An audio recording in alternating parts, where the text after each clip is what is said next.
على رسوله الكريم أما بعد سبحانك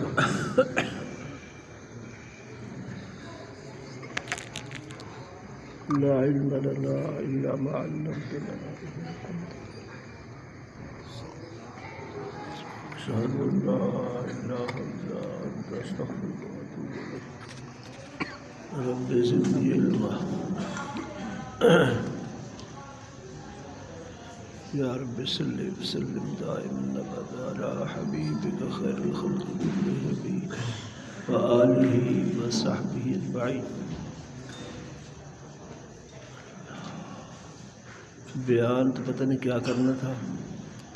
میں نے حضرات کو دعوت دی نا کہ اندر آ جاؤ، تو اس کے بعد میں نے کہا تدخل الجنت بسلام، اندر آ جاؤ جنت میں سلامتی سے داخل ہو جاؤ.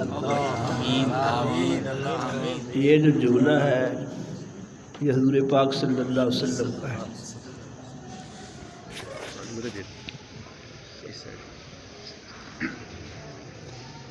اللہ مدینہ شریف جانے کے بعد سب سے پہلی واز جو حضور پاک صلی اللہ علیہ وسلم فرمائی ہے یہ اس واز مبارک کا ایک جملہ ہے، تدخل الجنت بسلام. مدینہ شریف جانے کے بعد آپ کو پتہ ہے حضور اقدس صلی اللہ علیہ وسلم نے ہجرت فرمائی مکہ سے مدینہ شریف. تو صحابہ کچھ موجود تھے پہلے سے یہاں، یعنی مسلمان کچھ تھے ایمان لانے والے لائے ہوئے تھے. اب آپ کو پتہ ہے کہ حضور مہمان ہوں،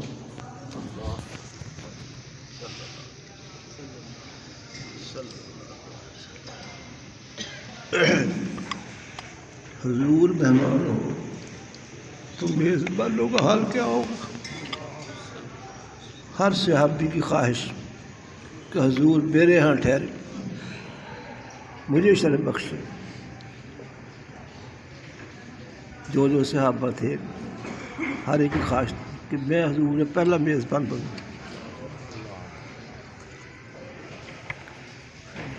فیصلہ نہیں ہو رہا تھا.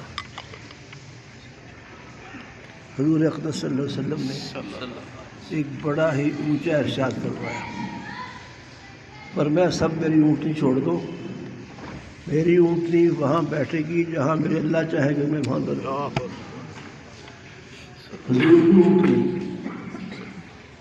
حضرت ابو ایوب انصاری کے مکان کے سامنے بیٹھ گئے. بشارت دی تھی کہ جس کی ہاں اونٹنی اللہ کے حکم سے بیٹھ جائے گی وہ میرا میزبان اول ہوگا. ابو ایوب انصاری کو شرف بخشا اللہ نے کہ حضور کے پہلے میزبان ہیں. اور یہ شرف اتنا بڑا اور ظاہر ہے نبیوں کے ہر کام اللہ کی طرف سے ہوتے ہیں. یہاں تو فرما بھی دیا تھا کہ اللہ جہاں میری میزبانی چاہیں گے وہاں میری اونٹنی بیٹھے گی. تو ابو ایوب انصاری کا یہ بہت بڑا شرف ہے کہ ان کے مکان کے سامنے اونٹنی بیٹھی. کیوں بیٹھی اس میں تھوڑی سی تفصیل ہے، وقت ہوتا تو بیان کرتے ہیں. شاید کیا کرے گا، وقت ہی نہیں. سچ ہے اگر وقت بہت ہے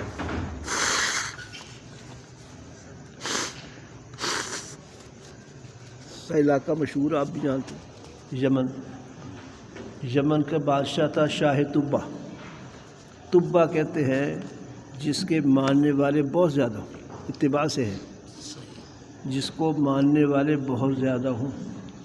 تو بڑی مخلوق شاہ طبہ کی موت کی تھی. اور شاہ طبہ رحمۃ اللہ علیہ یہ سیدنا عیسیٰ علیہ السلام کے دین پر تھے، اس لیے کہ حضور تو ابھی دنیا میں تشریف لائے نہیں تھے. ابھی دنیا میں حضور تشریف نہیں لائے تو اس سے پہلے کا قصہ ہے. اس وقت نبوت عیسیٰ علیہ السلام کی تھی جو عیسائی مذہب برحق تھا. اور شاہ طبہ گویا کہ اس زمانے کے ایمان والوں کے بادشاہ تھے. انہوں نے سفر کیا مکہ شریف، مدینہ شریف. اصل میں مکہ کا سفر تھا مدینہ شریف کی اہمیت کوئی پتہ نہیں تھی، ان کے علم میں بات نہیں تھی. یہ اس میں آواز کہتے نہیں آ رہی. مکہ پہنچے، حج کیا، واپسی ہو گئی. بادشاہ طبا کے ساتھ 300 علماء موجود تھے جو سفر حج پر آئے تھے. واپسی ہوئی، مدینہ شریف کے راستے سے ہوئی. مدینہ اس وقت یثرب کہلاتا تھا. مدینہ تو حضور کے آنے کی وجہ سے مدینہ بنا ہے، پر نام اس کا یثرب ہے. تو مدینہ النبی، نبی کا شہر، یہ نام پڑا ہے، اس پر مدینہ نام پڑا، ورنہ اصل نام یثرب ہے. تو یثرب سے گزرے، گویا کہ بننے والے مدینہ سے گزرے، تو وہاں کے حالات کو دیکھا ان 300 علماء نے کہ بڑے سرسبز شاداب باغات ہیں، کھجوروں کے باغات ہیں، سبز علاقے ہیں، خوشنما زمین اور اس کی سبزیاں ہیں، اور پانی میٹھا ہے، بہت اچھا پانی ہے.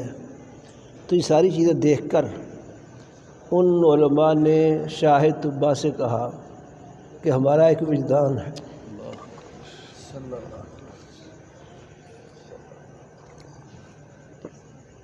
ہم نے جو تورات اور انجیل پڑھی ہے اس کے حوالہ جات سے یہ شہر میں وہ نشانیاں پائی جا رہی ہیں جس میں نبی آخر زمان تشریف لائیں گے.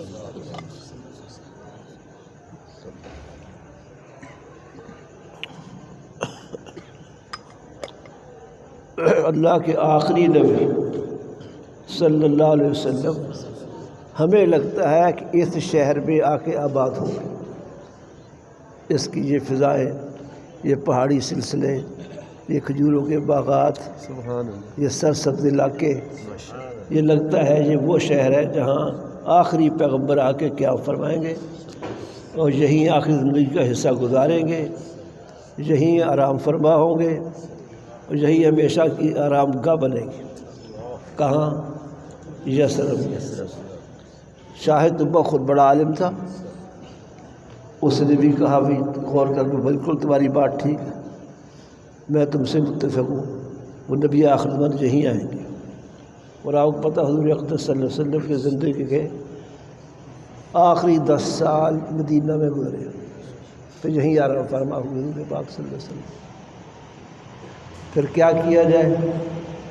بادشاہ نے کہا میری ایک تجویز ہے. وہ بات صحیح آ رہی؟ جی سپیکر بول رہا ہے، سمجھ تو نہیں آ رہی نا؟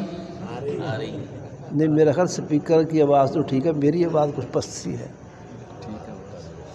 ٹھیک ہے، مناسب ہے. بادشاہ نے کہا یہاں کچھ نہ، ایک بلڈر خریدتے ہیں. اس وقت یہ پابندیاں فلاں ملک میں کوئی ٹھہر سکتا ہے، یہ نہیں تھی، سادہ زمانہ تھا. تو ایک دیکھا 2 منزلہ مکان بڑا اچھا بنا ہوا، کہا اس کو خریدتے ہیں.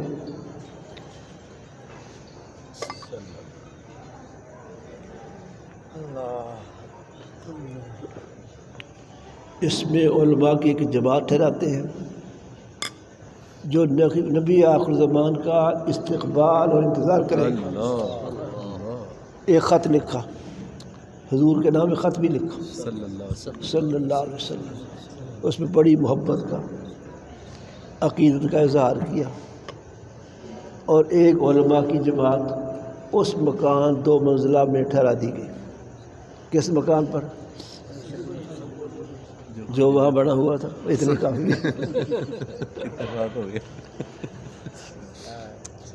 اور ان کو خط دے دیا کہ نبی آخر جس زمانے میں بھی آئے یہ میرا خط پیش کرو. تمہارے زمانے میں آ جائے تو ٹھیک، تمہاری اولاد کے زمانے میں آ جائے، ان کے بعد آ جائے، خط محفوظ رہے. جب وہ تشریف لائیں اس شہر میں تو یہ میرا خط ان کی خدمت پیش کر دیا جائے، جس میں حضور سے محبت، عقیدت، حضور پر ایمان کا اظہار تھا. اور آپ کو پتہ ہے کتنے جذبات ہوں. تو ایک جماعت وہاں ٹھہر گئی علماء کی. عیسائی علماء مطلب عیسائیت برحق تھی اس وقت، حضور کا زمانہ بھی نہیں آیا تھا، حضور کے زمانے سے 300 سال پہلے کا واقعہ ہے۔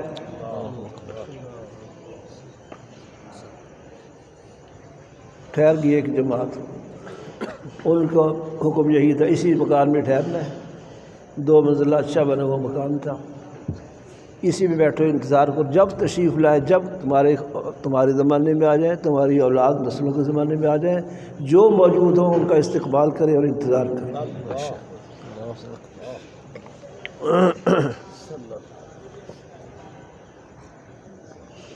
ایک صدی بیت گئی، دوسری نسلیں بیت گئی، تیسری نسلیں بیت گئی، پھر وہ مبارک دن آیا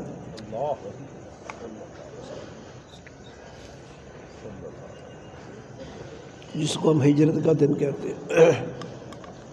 وہ ہجرت کا دن آ گیا، حضور اقدس صلی اللہ علیہ وسلم مکہ سے چل کے قبا پہنچے۔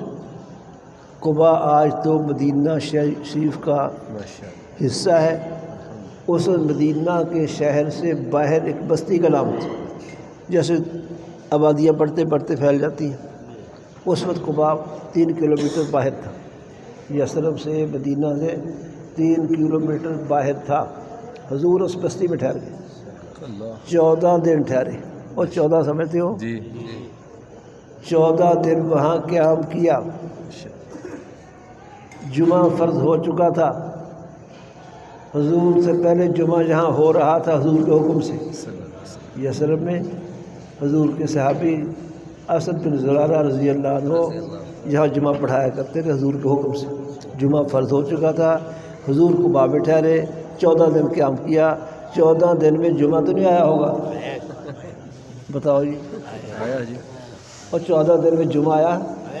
حضور نے جمعہ نہیں پڑھا، حضور نے جمعے کی جگہ ظہر پڑھی ہے، جس میں احناف کے علماء کا یہ دلیل ہے کہ دیہاتوں میں جمعہ صحیح نہیں ہے، ورنہ حضور جمعہ نہ چھوڑتے۔ میرے مسئلہ آ گیا، تو 14 دن جو وہاں گزرے ہیں،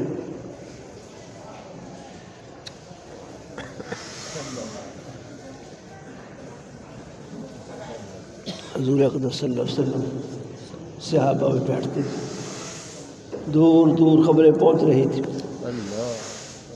مکہ سے ایک صاحب آئے ہیں، نبوت کا دعویٰ کرتے ہیں، اپنے آپ کو خاتم النبیین کہتے ہیں، آخری نبی ہونے کا دعویٰ ہے، اور محمد ان کا نام ہے۔ لوگ آتے تھے، زیارت کرتے تھے، جن کی قسمت کا ستارہ بہت زیادہ بلند تھا وہ فوراً غلام بن جاتے تھے۔ جو بدبخت تھے وہ کو پتہ قریبی ہونے کے باوجود محروم رہا کرتے، جیسے ابو لہب، ابو جہل، حضور کے قریبی عزیز ہونے کے باوجود محروم رہ گئے۔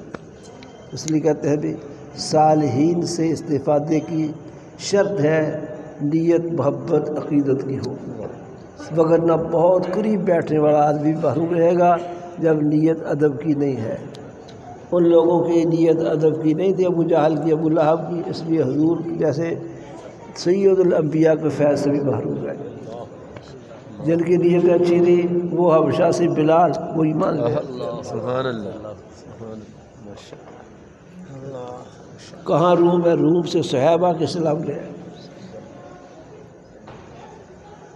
تو باہر یہاں قباء میں حضور نے قیام فرمایا، لوگ آتے تھے، حضور کو دیکھ کر ایمان لاتے تھے، حضور ان کے اسلام کو قبول فرماتے تھے۔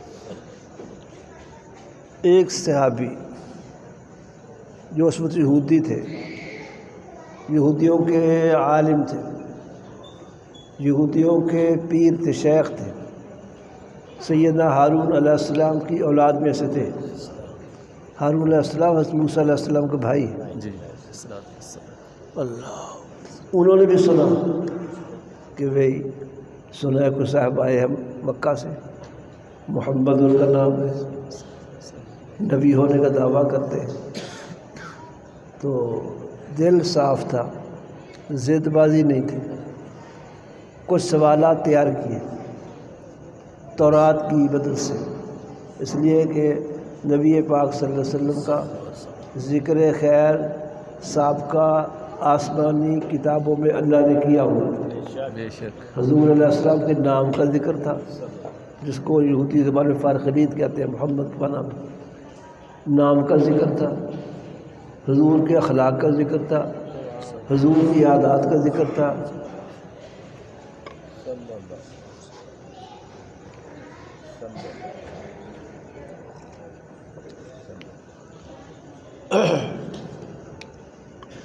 اور حضور کے حسن و جمال کا ذکر تھا.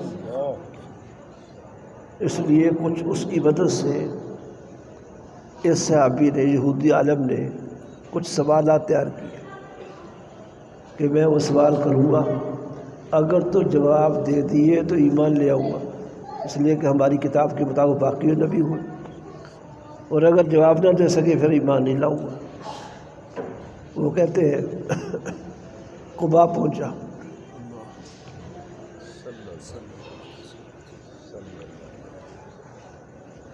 سوال کرنے کی نیت سے قبا پہنچا. حضور کو گویا کہ امتحان لے رہے تھے، لیکن حضور کو اللہ نے ایسی شان، ایسا حسن و جمال بخشا تھا کہ حسن یوسف بھی اس کے سامنے ماند پڑ گئی. حالانکہ یوسف علیہ السلام کا حسن آپ کو پتہ ہے، یوسف کا حسن یہ بین الاقوامی شہرت یافتہ ہے،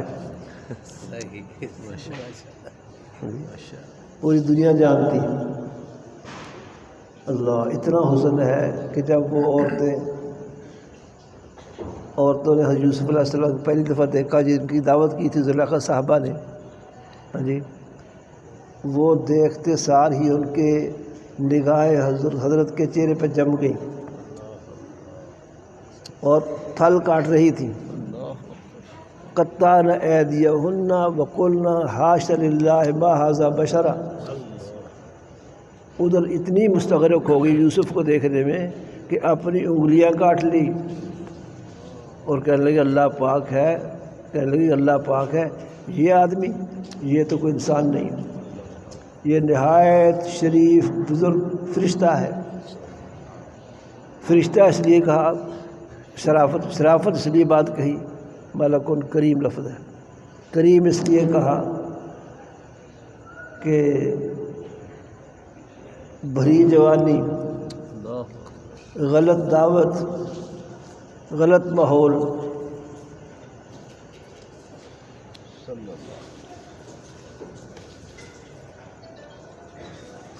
چہرے پر شرافت بزرگی اتنی نمایاں تھی کہ اتنا شریف کوئی انسان نہیں ہو سکتا. یہ تو بہت بڑی شریف ہستی ہے اور اتنا حسین انسان بھی نہیں ہو سکتا، اس لیے یہ انسان نہیں ہے، فرشتہ ہے. قرآن نے نقل کیا ہے، کیا دیا، ما ھذا بشر، یہ آدمی نہیں ہے، ان ھذا الا ملک کریم، ان نافیہ ہے، یہ تو خاص فرشتہ ہے جو شرافت کی انتہا کو پہنچا ہوا ہے.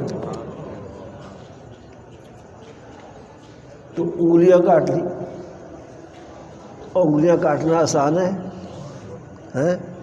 انگلیاں پہ پانی ڈالنا تو آسان ہے. سبحان اللہ، بولو، کیا بات. انگلیاں چھری سے کاٹ لینا، اس حد تک دیکھ کے مست ہو گئی. سیدہ عائشہ رضی اللہ جہاں فرماتی ہیں رضی اللہ تعالیٰ کہ انہوں نے کنعان یوسف کنعان کے رہنے والے یوسف کو دیکھا، انگلیاں کاٹ لی. وہ اگر میرے یوسف کو دیکھتی کلیجے چیڑ ڈالتی.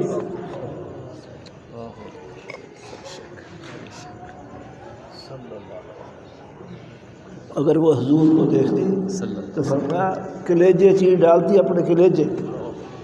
حضور اقدس صلی اللہ علیہ وسلم کا اللہ نے حسن ایسا نصیب فرمایا ہے. مشہور ایک روایت ہے لیکن قابل تشریح جتنا حسن اللہ نے پیدا کیا ہے آدھا حسن یوسف کو ملا ہے، باقی ساری مخلوق میں تقسیم ہوا ہے۔ اس سے بھی اندازہ ہو سکتا ہے کہ یوسف کا حسن کیسا ہے۔ ساری مخلوق کا حسن جمع کر لو، یوسف کے حسن کے مقابلے میں آدھا ہے۔ اکیلے یوسف علیہ السلام کو کتنا حسن دیا گیا ہے۔ اللہ، اس حدیث کا مفہوم صحیح یہ ہے کہ اصل تو اللہ نے حسن صرف حضرت محمد کو عطا فرمایا، صلی اللہ علیہ وسلم۔ اس کی کوئی تار، اس کے نور کا کوئی حصہ وہ پورے عالم میں تقسیم ہوا ہے، اس کا آدھا حصہ یوسف کو ملا ہے، آدھا باقی مخلوق کو ملا ہے۔ اللہ اکبر، ماشاء اللہ۔